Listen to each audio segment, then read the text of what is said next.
Hello, hello.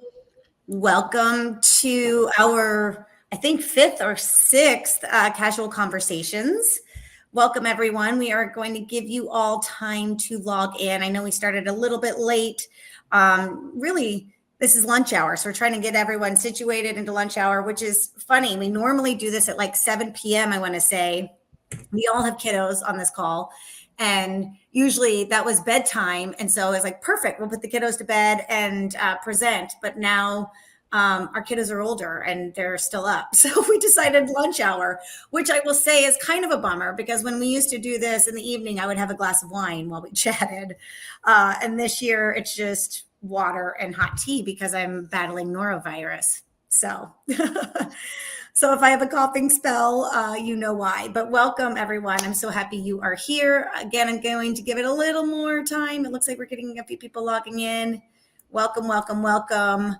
Thank you for joining us on this lunch hour. And then give us feedback afterwards if you liked this timing or if you prefer nighttime and we're having a glass of wine. We can do that next year as well. Okay, so this is Casual Conversations. We do this, we've been doing this for the last 5 or 6 years, and it's just an informal way for the three of us to get together and talk about where the market was last year in our professions and what we expect for next year. It's just a fun, casual way to hear, get caught up on where things stand right now. So my name is Julie Busby. I'm the founder of Busby Group. We are all things residential real estate in Chicago. We're fortunate enough to be top 1% in Chicago. What does that mean to you all out there? That just means that we have access to different networks and opportunities that maybe other brokers don't have. One of those big things is on and off market properties. And we also are unique that we have relationships with both healthcare, large healthcare networks, as well as corporations. And we're the only team in the country who has an in-house concierge to make your busy lives easy and seamless when you are buying or selling a home. So without further ado, I will also introduce my colleagues. So I've got Chad Lubben on the line here. We've worked together, I think, 13 years to date us. I think you're also 23 years in the industry. Mm-hmm. And I 24 now. Oh, I know, me too, but I'm still sticking with the 23 because I feel like, I don't know why that extra year made me feel a lot older. And it was 2020. Yes. 2020. Yeah. Exactly. And then, Chad, you're also top 1% loan originator in the country.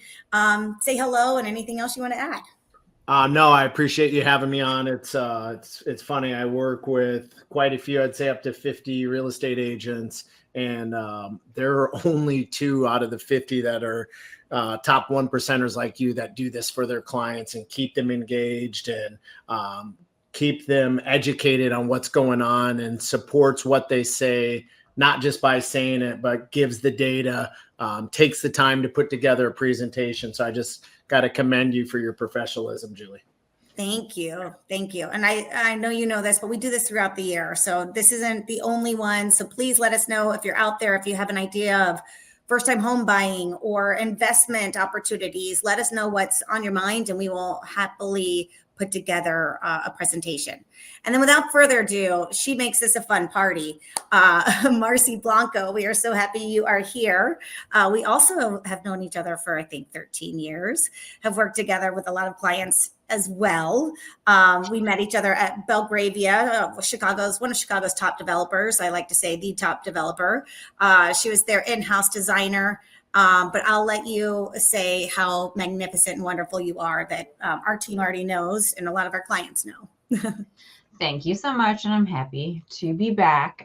Yes, I have known Julie for quite some time, and working with residential real estate developers in the city is kind of how I launched MAM Design Collective, which was 11 years ago. And yes, that additional year is for some reason a little sad yes. for me.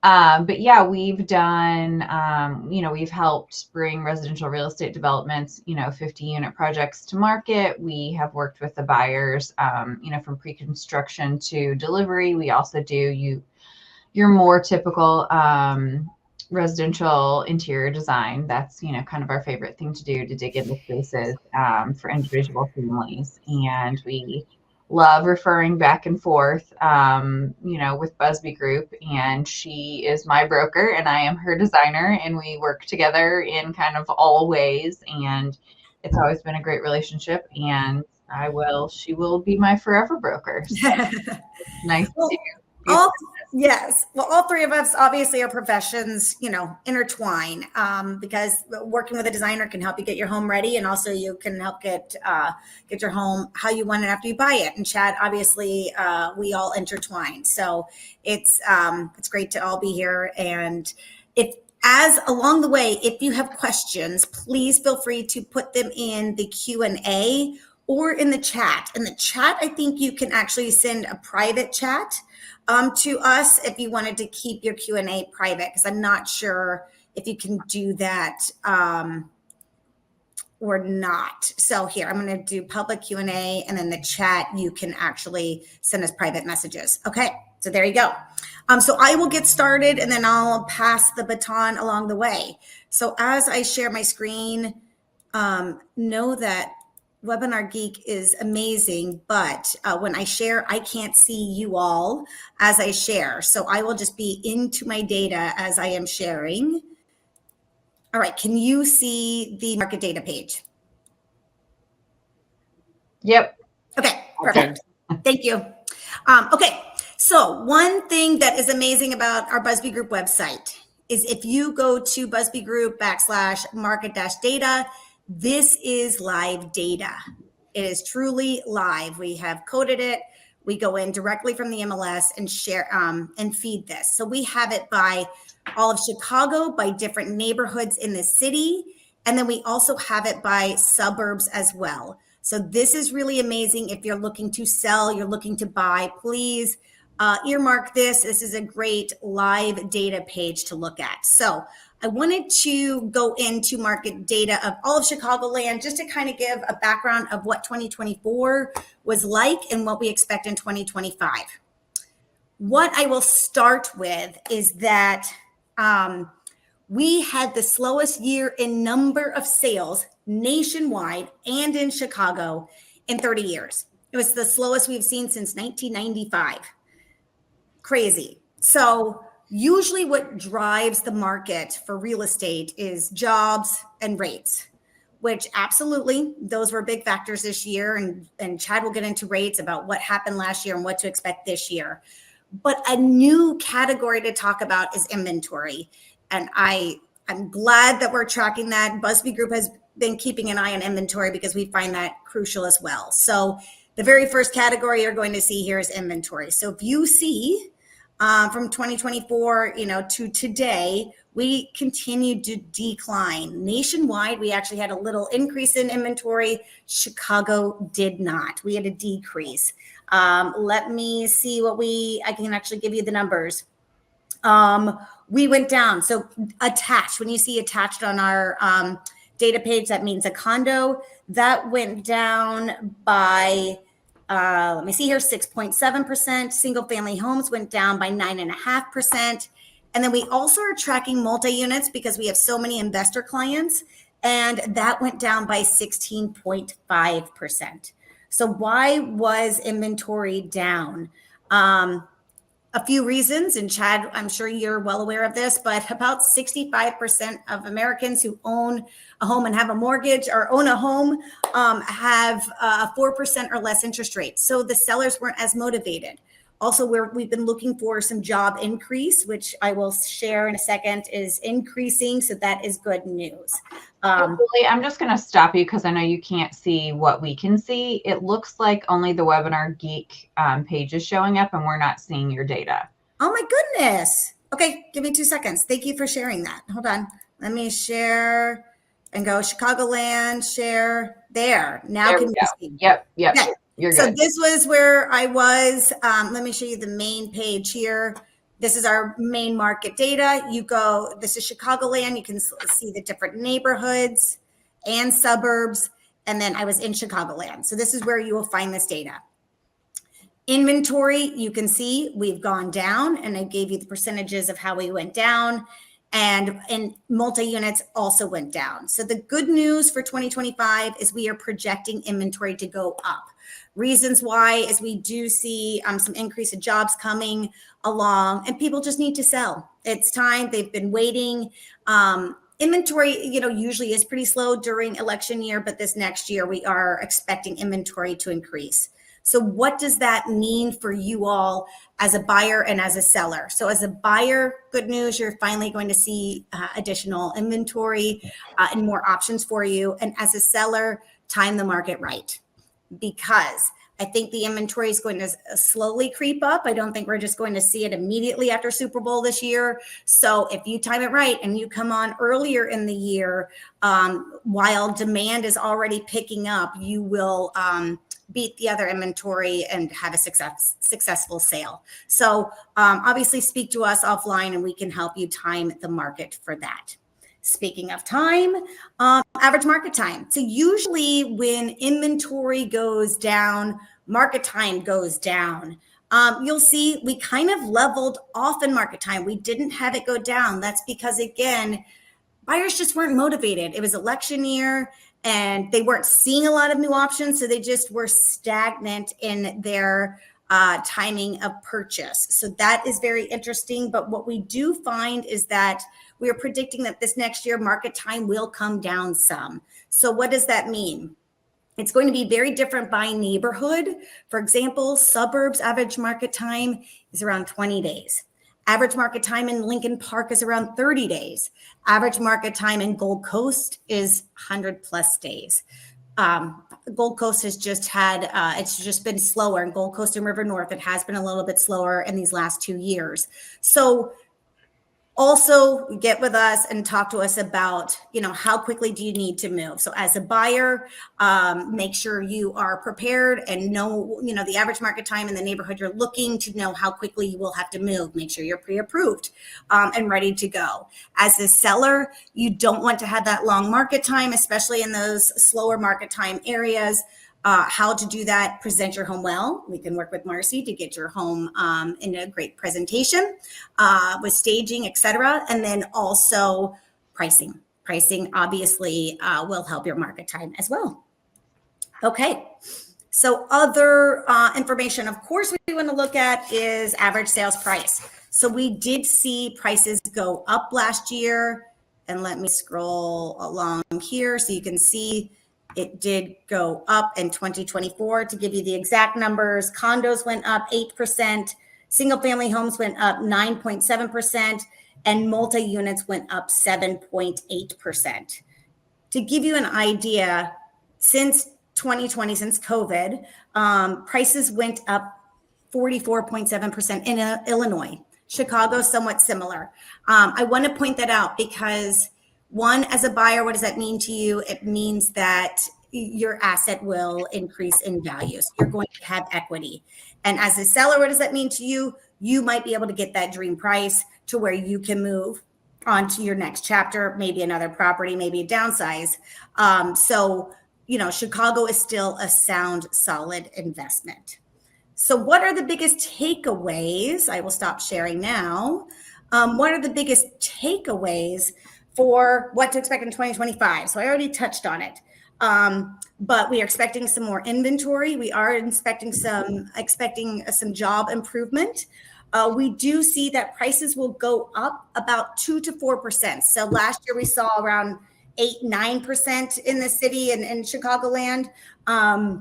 We are expecting it to be more like 2 to 4% appreciation in sales prices this year. But the more inventory is really what's encouraging to everyone. We are also, thank goodness, supposed to have a 9% more in the number of sales because we had the slowest year in sales in about 30 years last year. So we're excited to see some improvement in the number of sales. One last thing I want to touch on for investors, because I went over the multi-unit data. Chicago has a new ordinance. It's called the Northwest Housing Preservation Ordinance. This is along the 606. I just want to bring up 2 main points for investors. One, if you are renting, even if it's a condo or a multi-unit or a single family home, if you're renting it, you will now have to give your tenant the first right of refusal to buy your property before we sell it. I'm getting more details about what that means, how much notice do they need, etc. But that is going into effect March 1st, and that's along the 606. And we'll give you the map parameters of that.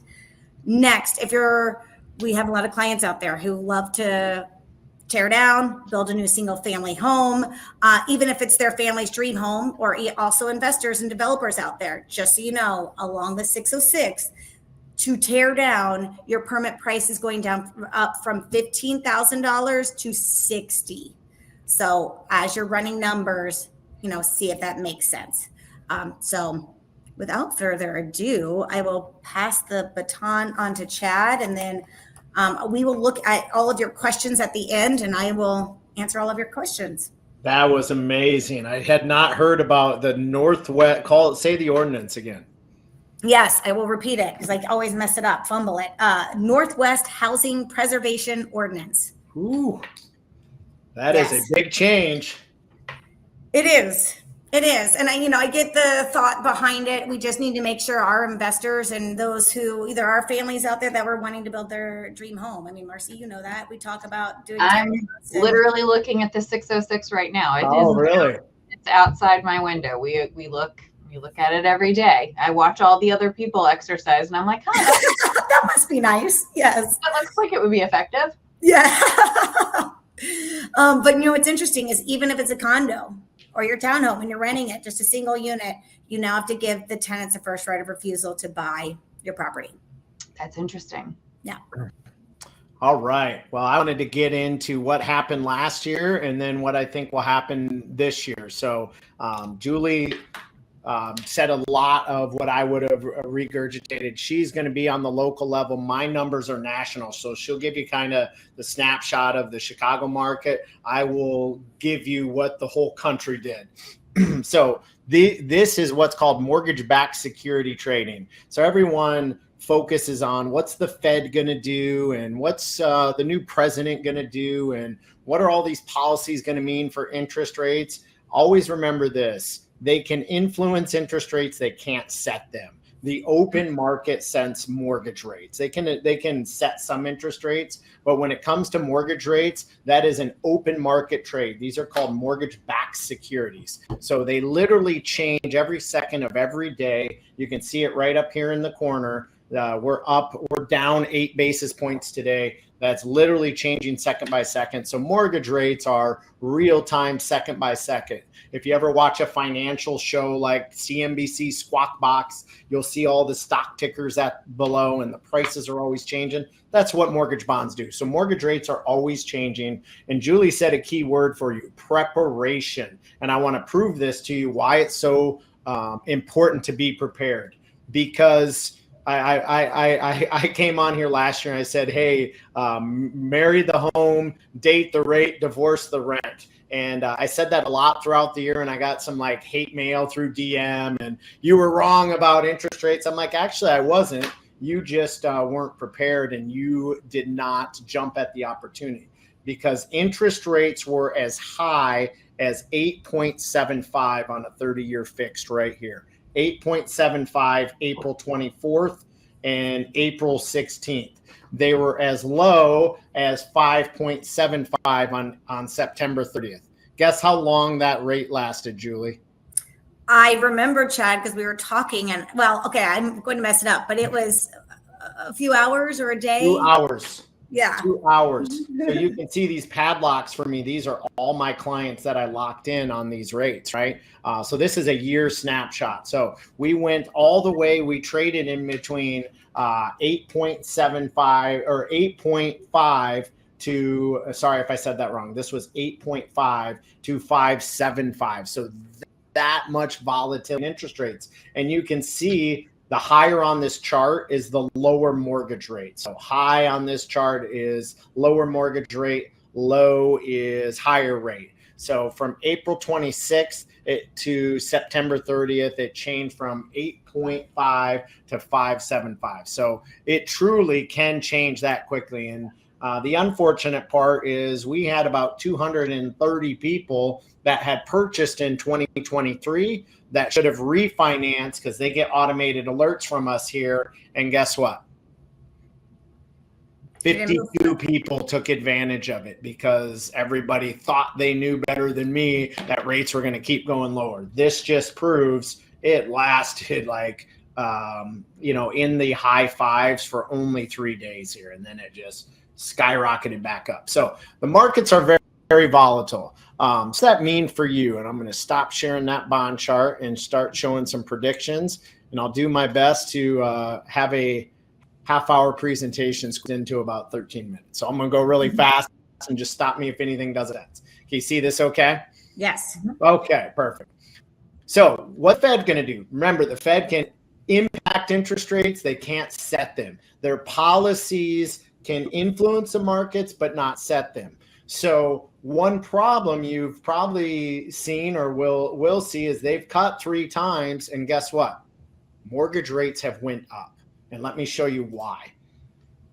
It's because the markets are always a 6 to 8 month outlook or guess of what's going to happen. Once it happens, the traders already knew that was going to happen. The investors already knew that was going to happen. They're trying to predict what's going to happen in 6 to 8 months. So a lot of the times they're guessing what these Fed members are going to do. And right now, this was the plot for December 18th Fed meeting. Current federal funds rate is 4.375. And you'll say, what are mortgage rates? Mortgage rates are about 7% right now. So you can see there's a margin built on there. And that's how all the banks and lenders, and I'll get into some of the confusing part of the margin here in a second, but that's how they make their money, right? So this is the money that the government will give to the banks. It's called the federal funds rate, right? So that is currently 4.375. 3 Fed members of the 19 said, hey, we're probably think we're only going to cut a quarter in 2025. 10 Fed members thought they would cut 0.5% from the 4.375 to 3.875. So this was over half of the Fed members thought this is how much they'd cut, right? 3 more thought would cut another 0.25%, so 0.75%. 1 person, and this is our forecast, that we will cut a full. And I'll show you why we think that, right? And 1 outlier said, "Hey, we're gonna cut in a quarter." So you can see they're not all aligned of what they're going to do, right? Now, what Julie hit the nail on the head. What is the key driver of real estate? It's wages and it's employment, right? So right now, 14 Fed members on the December 18th meeting thought unemployment would stay between 4.2 and 4.3%.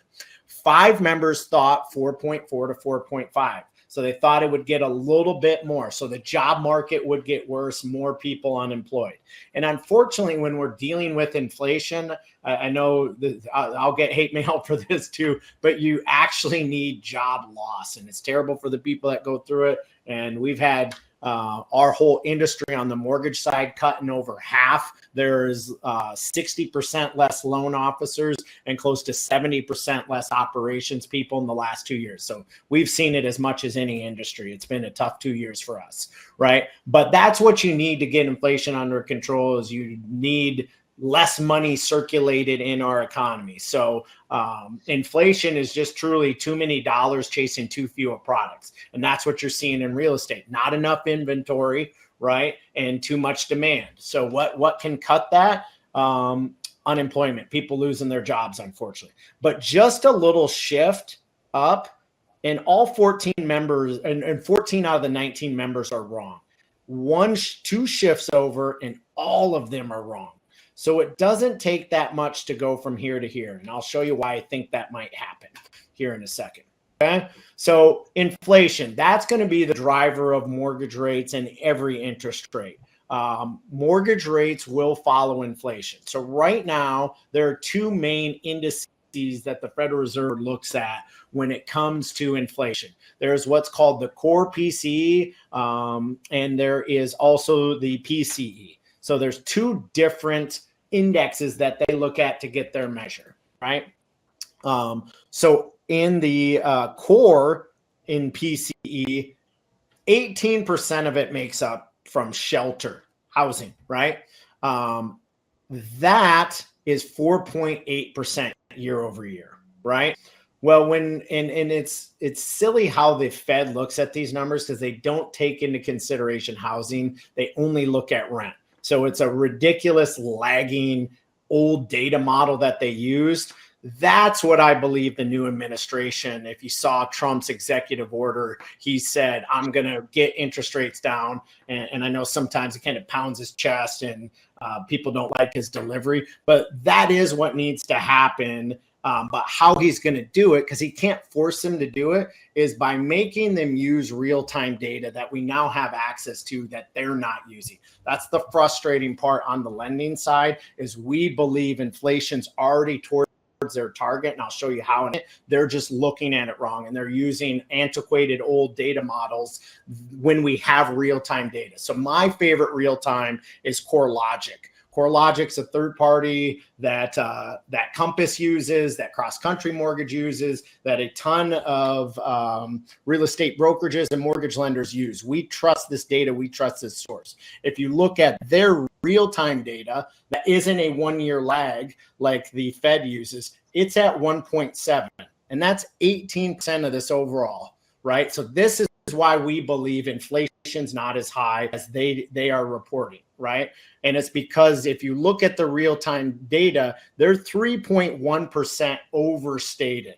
So when you look at that and you factor in that's 18% of the overall index, the core PCE number should be at 2.3%.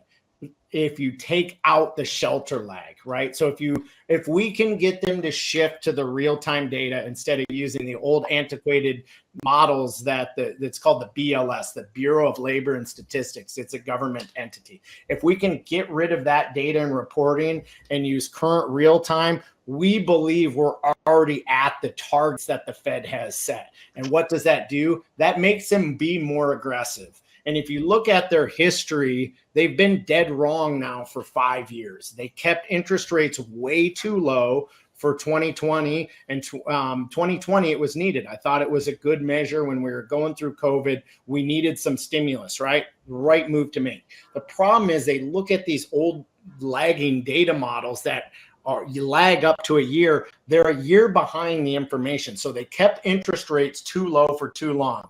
And what are some of your challenges, Julie, when you go and someone wants to buy a new home, but they hold on to what? What do you mean? They want to buy a new home, but they hold on. They want like a lot of my conversations, I will talk to my past clients and they say, we'd love to get out of this home, but we're not getting out of our 2.75% interest rate. It's too affordable. Do you hear that? Marcie. Yep. Marcie's raising her hand, right? And I bought in August of 2020. Right. I joke with my husband, you're going to bury me in this place. Yep. Hence the inventory challenges, right? And there's a lot of people that are staying on this. Well, if we can get rates maybe down in the 5s, and I'll show you why I think they'll get there this year, then when I run those numbers from my past clients and they want to get out of their home, they're like, that I can stomach, right? But when I run numbers for them at the 7% interest rates we have now, they're like, no, I'm staying. It's 5% difference from what I have, or 4.5%. So that's why this is so important, because we just need mortgage rates and all interest rates to come down, right? So you can see that it is coming down, even with their antiquated models. So inflation is coming down. Now, inflation coming down does not mean prices are coming down. That means the rate that prices are increasing at is slowing down. So please don't get that wrong, that things are going to get cheaper. They're not. They're just not getting as expensive quickly, right? That's what this chart shows you. So what happens on these reports, this is why we hate the way the Fed looks at them, is December 2024's number, which we just got, that comes out in January, replaces December 2023. So these indexes go all the way back to December 2023, right? So we have to use what they're using right now. And the good news is when next month's number comes out, this January 2024, now a year old, that was a big number. So if this previous chart stays what it was, let me see right here, where this number right? We're close to 0.2 is replacing the next number right here. That's half as much. So then that brings the whole index down, and they'll hopefully get a little more aggressive. So there's two reasons to be hopeful that the Fed is going to get interest rates lower. Number one, they're going to replace their antiquated old data models from the BLS with real-time data with CoreLogic. I have a friend that has kind of been a mentor to me and taught me all of this over the years. He's on that cabinet and working to get this data in front of the president so they can present to the Fed of why we need to be using more real-time data models. So let's hope that happens. And even if they don't, their old antiquated models should be coming down. Their target is to keep inflation at 2%. So something very interesting to continue to watch. Second, unemployment rates rising. You can see unemployment has continued to rise all throughout 2024, and it will rise and then level off, and then it dipped a little bit here. This is in 2023, but all of 2024, there's a little bit of dip here, but it's mostly been increases. Nothing's linear, but it's mostly been increases, right? Bad for the people going through it, good for interest rates, right? So that is 21% increase in unemployment in the last 7 months. Once again, bad for the people going through it, not great for the economy, good for interest rates and housing affordability. So you can see unemployment continues to go up. Then weakness in the economy. So I always joke, like, we're always rooting for war and people to lose their jobs and all these horrible things. It's terrible to be in our industry because when those things happen, interest rates get really low and we get busy. It's like this terrible dynamic we have to deal with on our side, but it's the truth. Retail and a lot of just big box type of businesses are going under, right? Party City, Big Lots. You can see all these stores closing their doors in many locations. So that is not great for the economy, not great for retail, good for interest rates. So that is in job openings is another thing.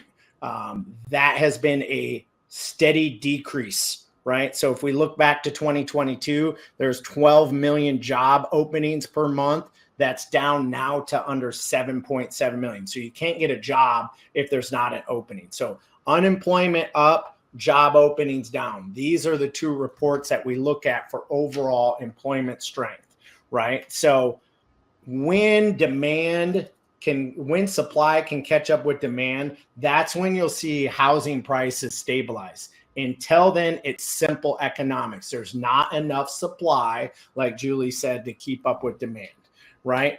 And this could be a kind of dual issue, right? So if we have housing inventory increase, right, and mortgage rates decrease, we're going to see a frenzy for buying. And that's what I want to show you, what I believe will happen this year. And Julie kind of alluded to it. So those 2 points I showed you on the first slide of where interest rates were in the high fives, right here, real short. This is the 10-year treasury. So know that the government puts their bonds to market and mortgages put their bonds to market. They fight over the same investment dollars, right? And when the 10-year treasury gets to this 3.6 level, that's when we see interest rates under 6.25, right? And I'll show you why in a second. That's been the magic number we've seen. We see all these buyers come to market. We see a lot of contracts happening. We see people comfortable with their monthly payments when rates hit that magic 6.5 to 6.25 window. When they are above it, it is like crickets here, Julie. Like, we literally have no activity going on right now compared to how busy we typically are. So it's a psychological barrier. It's a qualification barrier. We see a ton of people when rates go over 7%, the buyers just don't qualify. They can't afford the payment.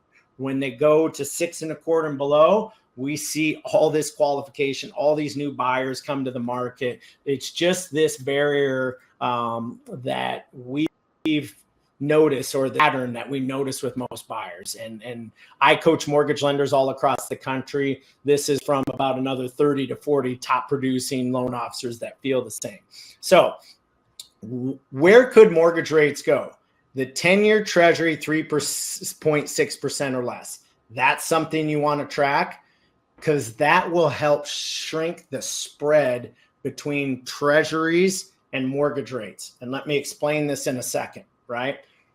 Right now, the highest interest rates, I kind of showed them to you in that first chart, was April and October, right? Here's what happens. There's a 3% spread that get added to mortgage bonds at that level. Why? Because when interest rates are high, mortgages are worth nothing to the mortgage companies. And it's called a servicing release premium. That loan is next to worthless to us. Why? You will not be in an interest rate at 8% very long.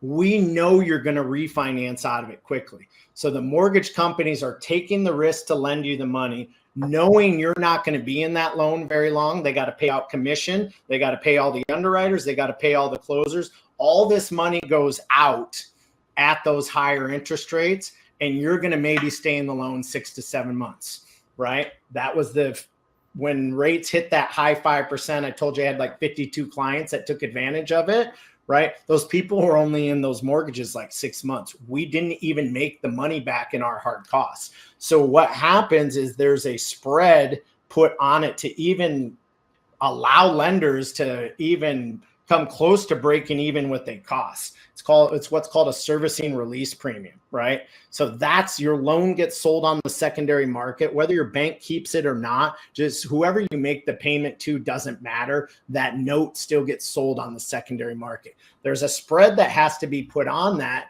to make financial sense, right? Well, when rates come down, that spread gets lower because you're going to stay in that mortgage longer. That equals lower mortgage rates. So we're currently already down to 2.5. I believe that's going to get to about 2.25, right? So check this out. It's simple math. 10-year treasury, 3.6, spread narrows to 2.25. We have our 5.85% interest rate this year. So that's where I think interest rates are going to go, is to the high 5s, lower 6s. And I'll just breeze through this really quick. This really hit home of what Julie said, and she was so good with her data and presentation. And we didn't even talk about this before, but I just want to reiterate some of her points. 35 million people own their home free and clear. They don't care what interest rates are. There is $20 trillion in wealth of people that own their properties free and clear. So if you're thinking about buying and you have 5% or 10% down, and these people come to the market, going to get beat because they have cash. And if the price is similar, the seller's going to go with them. And here's the other phenomenon. It's what I talked about. I have a lot of people that don't love their home, but they love their home at their 2.75%. They love their interest rate more than they love their home. That's how I'll put it, right? There's 17.3 trillion in wealth tied up with those people. There's 56 million of them in our country, right? Here's the difference between now and 2008, when all of us were in the business and remember that phenomenon. There's no negative equity. So there's no bubble coming. I don't believe there's any drop in housing prices coming, and it's because of right here. There's no negative equity. Everyone has a lot of wealth tied up into their homes, so they're not going to let it go by not making their mortgage payments. And this is the last phenomenon, right? People are living longer. The two biggest generations are the boomers and the millennials, right? Boomers are living longer. Their home ownership is 4%. Here's what everyone thinks. When Julie lists a home, that's creating inventory. Not typically, unless that person passed away or is moving in with their kids, or there's somehow households being combined. That's not inventory. We're just shuffling people between house and house, right? So the boomers are going to live longer. The millennials are moving up. They're the second largest generation. they're going to move to a higher percentage of home ownership. They're at 45% right now. And we have Gen Z starting to enter into the fold, right? If you look at this just with math, millennials median age are 30, right? They're at 33% right now. They're going to move closer to this over the next 10 years. So they could go up by about 20%. That's 8.5 million more household formation. Gen Z, they're at 8% home ownership. Their median age is 20. If they follow the path of the millennials, they could go up to as much 33%. That's another 17 million homeowners coming in, right? We're only building 1.95 million homes per year. It's not, or 1.3 million. The household formations are almost 2 million. So we're at a 700,000 unit deficit when it comes to building enough homes to keep up with demand. So we continue to think that, I'll skip through this for the sake of time, and I can get with any of you that want to see this. But this just shows that phenomenon. Reason prices will continue to go up is the demand is 1.9 million across the country. The new construction is 1.28 million. We're running at a 650,000 to 700,000 deficit every year, right? So just prediction here is home prices will appreciate 4.5%. Inflation, they're going to get the models right. We think it's going to come closer to their target of 2%. They're going to get a little more aggressive on their Fed cuts than they're predicting right now. And unemployment's going to be higher than all the Fed members thought.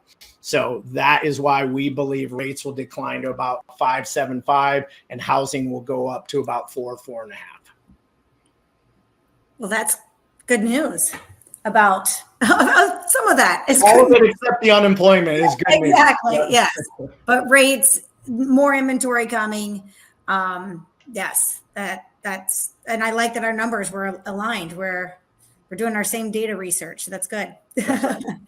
Well, thank you, Chad. That is, you're always very analytical. And I know a lot of our clients who are tuned in right now love that. And I do see a few questions coming in. We will get to you.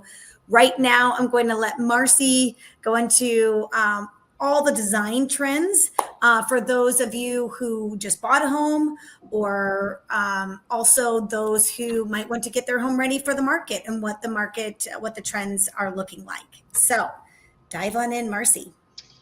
All right. So this is the fun stuff, but also it can be not fun if you don't let it be. We've done this for 5 or 6 years, and kind of every time, we do want to keep resale in our minds when we're making design decisions about our homes, but also it is the place where you're living your life. And so you should like what your house looks like. And so, I typically try to advise clients, especially if resale is on their mind, to kind of split that difference and lean into things that are easily changeable. Paint is just paint, very easy to change. Wallpaper has come leaps and bounds since, yesteryear in our grandmother's era, and you can put it up and you can take it down pretty easily. So, those are the things that I like to lean on when, thinking about what to put in your home. So for trends, brown is going to be big in 2025. There is a design technique called color drenching, which just means everything in the room, walls, ceilings, trim, doors, all painted the same color. It can be a really unifying technique and looks very chic with kind of minimal effort and expense. Wallpaper, I'm a huge fan. Like I said, there are plenty of wallpapers that are easy to put up, easy to put down. You can install yourself. Look for what they call non-woven or pre-pasted paper. Color. I am, constantly advocating for color in my client spaces, in my own home. White and gray spaces just don't tend to spark joy. You can always change them back when you're going to list. Myself, people like Julie and her team might think that's the move, but while you're living there for your stay, white and gray spaces can kind of be a bit of a drag. And be brave. Dark trim with lighter walls is a great technique, and you'll kind of see how that looks a little bit later. So not only did Pantone name a brown color the color of the year, Benjamin Moore did as well. And brown, when people hear brown, they're, it kind of elicits a negative reaction, but there are so many variations and tones of brown. You can kind of get a more aubergine based brown or a more olive based brown or something that's a little more beige. And it just is a very versatile and rich looking color. Don't be afraid of it. I just painted a full bathroom, kind of an aubergine based brown, and I love it. So color drenching, again, this is the design technique where you paint ceilings, trim, walls, window trim, absolutely the same color.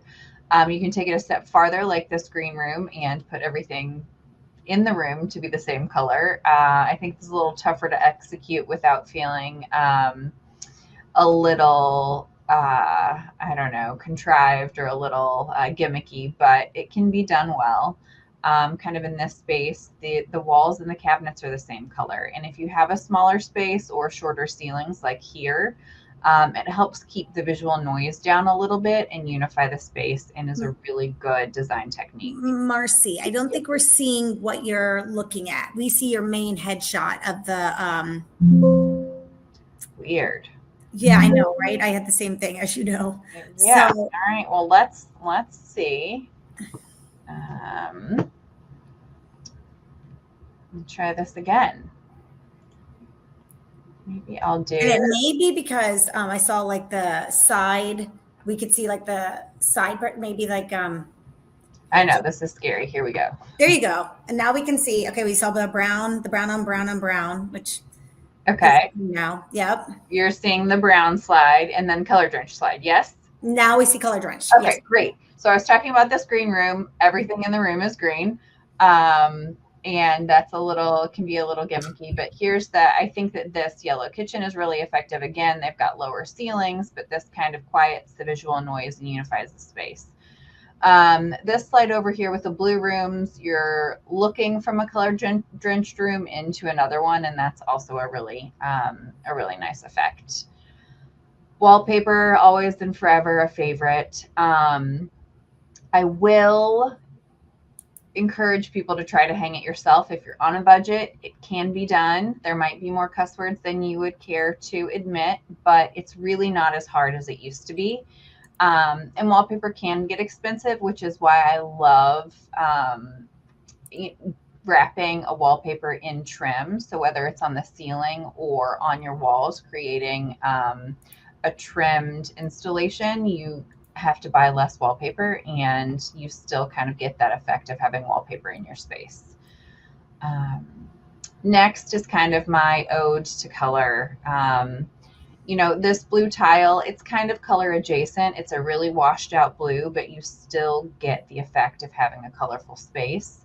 And if you don't want to do full color on your walls, you can, get a colored sofa or a rug and bring in color in a less kind of overarching way. And then lastly, this is kind of one of my newest obsessions, and it's become really popular and is a really fabulous way to add some artistic and architectural interest to your home with a really low level of commitment. Paint your trim dark. We've lived for years and years with, white trim on every wall, and we just don't have to do that, and these are two grays, but that room looks really chic because of the dark trim. It just adds another layer of design and is a really great canvas to start from when you're hanging, buying furniture and hanging art. So that's my quick little spiel about our design trends in 2025. I love it's so crazy how the design world comes back. I mean, a yellow kitchen. I would have never thought a yellow kitchen. And I have a green kitchen. Yeah, you do have a green kitchen, and I love it. And I remember one time, I think this time last year, you were saying orange marble was going to be in. I'm like, that's disgusting. And now I love orange marble. So It is. It's definitely, and this is kind of more of a, I don't know, not political, but a less creative aspect of design. There are going to be some supply chain issues. There are going to be some mid-year cost increases versus you generally only see cost increases at the beginning of the year. I've got cabinets being imported from Canada. That's a little tricky right now. So my suggestion to clients at the current moment, right this second, is to get a storage unit, hire a receiver, buy things as quickly as you decide on them. Because if you wait, there could be, like I said, mid-year or even, like Q2 price increases. And also there's going to be some supply chain issues. A lot of our quartzites and marbles, they're coming from places like Brazil. They're coming from places like Israel. So there are some supply chain issues. And we have some great stone yards in Chicago, and they keep inventory at their stone yard. Buy it.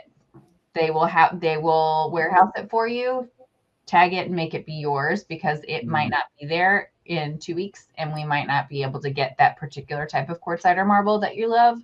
And that's kind of happening more and more with products that are being imported. So just something to keep in mind. Agreed. And actually, that was one of the questions, and I was going to say something similar. It's just go ahead and start getting even your lumber, getting what you can, and start storing it. Absolutely. So and go local, go to the local stone yards and go ahead and start tagging it. I would absolutely do that. And I know, Marcie, you work with also some local, carpenters locally, who could do some custom built-ins versus going to an Italian cabinet maker. You can go locally as well. Yeah, and that cost differential, whereas it used to be cost prohibitive to get something custom versus something that's kind of prefabricated and shows up built, that's becoming less and less. That differential is becoming smaller and smaller because there are increased costs with, incoming freight and shipping. And then, we've looking at tariffs from certain places. And it's just, having something built on site can be the more economical move. Yep. Agreed. Another design question, luxury vinyl or wood floors for a potential condo sale. So I think Marcie and I will say the same thing. I'm kind of in between the two. I wouldn't do a vinyl unless you're in the lower level, but you and I both agree that the prefab, and I might be using the wrong word, but the prefab wood, engineered wood, it's cheaper than your solid wood, and they do an amazing job. And actually, it's a good tongue and groove installation, so you don't get as much expand and contraction that we get in Chicago. And those are pretty affordable, and that it's kind of the middle of the road between the two. And I would recommend that. But Marcie, those are also, you can sand and refinish most of them up to 2 or 3 times. So when you are choosing one, the veneers on that engineered portion, they vary in thickness, but most of them will let you know that you can do a full sand and stain at least twice. And a lot of the products have gone up to 3 times. So if you've got any gouges, if you spill something and for whatever reason it stains, you're not buying new product. You can actually refinish. Perfect. So I think we both agree on that. Okay, tariffs. That was a question we already said. Yes, it will impact pricing and availability. So go ahead and start planning ahead, and also, looking to some of the local custom carpenters. But again, Marcie, I know a great local craftsman who could help. Someone says great information, so thank you. Waiting on a few more to come in. We've got one: how to add trends to your home in a timeless way. So, a lot of the images that I showed could have been done, in the 1930s or now. And, as we see with clothing and anything else that kind of goes on a cyclical trend cycle, that things come and go. But my suggestion is always, if something is extremely trendy, like caning or rattan or a boucle fabric. Put it in your home in smaller ways. So not your huge investment pieces, not a paint. Like I said, paint can be changed. But in your pillows, in smaller chairs, don't get a set of 10 dining room chairs that are very trendy, kind of pull it back and infuse the trends in smaller, less investment pieces. Great. And then Chad, we got one for you. In a competitive market, how to present your offer competitively if you have a mortgage and maybe there's a cash offer.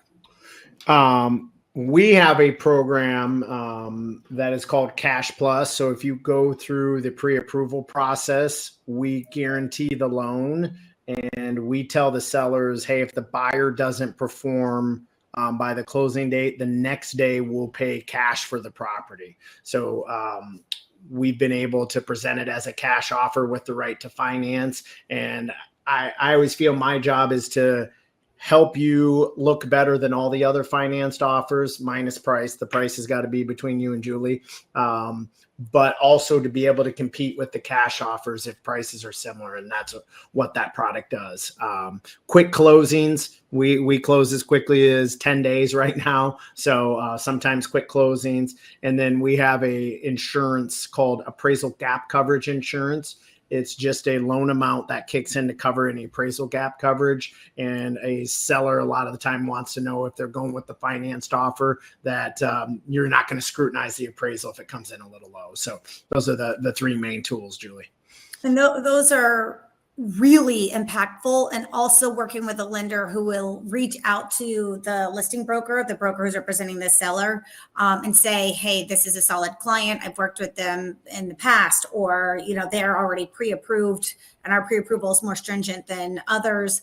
That goes a long way. I know, Chad, you and I have had clients get their offers accepted because you called the listing broker and some of these programs. Yeah. So and we're putting a $10,000 pre-approval guarantee on now. It's just saying, hey, if we made a mistake and they actually don't end up closing and it was our fault, we'll pay your seller $10,000. So we just want to give the seller as much confidence as possible to make your offer look better than the rest.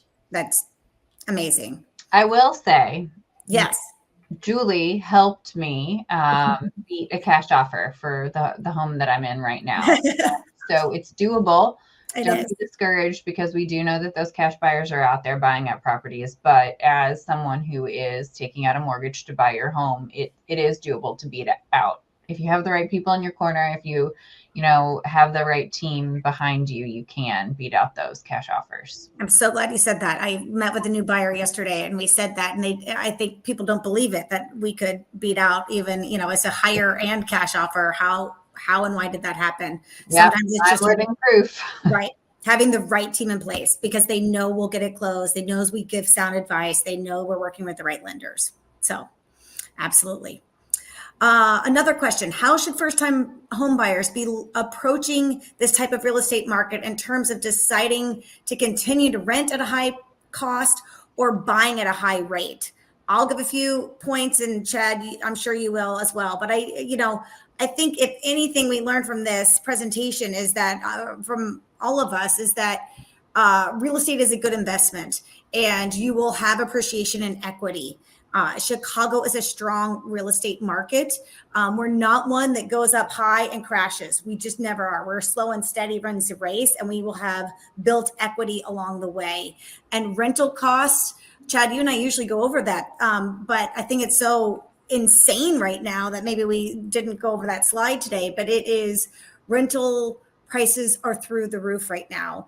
And you don't get to have that equity. You don't get to have a write-off, and you don't get to have Marcie come in and make all your beautiful customizations. You can't do that in a rental. But Chad, I'll let you share other items as well. I am an avid stock market investor. I own a little crypto, and I own a lot of real estate. There's only one of those investments I've never lost money in, and that is real estate. I've never lost money in it. So I truly believe, and I'm gobbling up properties right now. I'm an investor and a developer on the side. I was why rates were 8.5%. That's when I went in really aggressive because I knew there was less competition and I'm more likely to get a deal. So the best time to buy a home if you're a first-time home buyer was yesterday. The second best time is today. I love it. On that note, someone is asking which Chicago neighborhood is a best buy. So, you know, it actually can vary, but I did mention that Gold Coast, we did have a high market time and prices did come down in Gold Coast. So right now, and I do think the pendulum is swinging slowly, but back to the city. And we will see Gold Coast come back. And I am telling clients, you definitely want to start buying in Gold Coast, River North, you know, that whole area. I feel like that's a great opportunity because the prices did come down. We usually see much higher appreciation in those areas than we have in the last few years. So I think that's a great opportunity. Also good opportunity just in general is if you're open to doing a little bit of work, even a little painting cabinets. You know, we talked about supply chain issues, but you can paint cabinets. There are other things that you can do without having to bring in new materials. And when you're willing to do that, you can actually get a really good deal as well. Okay. Any other questions? I think that is all I see, unless Chad and Marcie, you have any private questions. Nope. I don't see any. Okay. Well, that I concludes. gotta say, I love the washed out blue, Marcie. That is like the cool color. I got to figure out how to make that color happen in my house somewhere. I am, as you might be able to tell from behind me, Yes. I am a fan of color, and you have to put things in your home that make you happy because that's where you spend your time. That's right. Completely agreed. Well, thank you all for attending another successful Casual Conversations. Give us your feedback. Let us know if you liked the afternoon slot or if you prefer the evening. And if you didn't get an opportunity to ask questions, feel free to send them our way. We will send both Chad and Marcie's contact information, and we will be doing future webinars as well. So thank you for spending your lunch hour with us, and make it a great day. Thank you. Thank you, Chad and Marcie. Thanks, ladies. Thank you.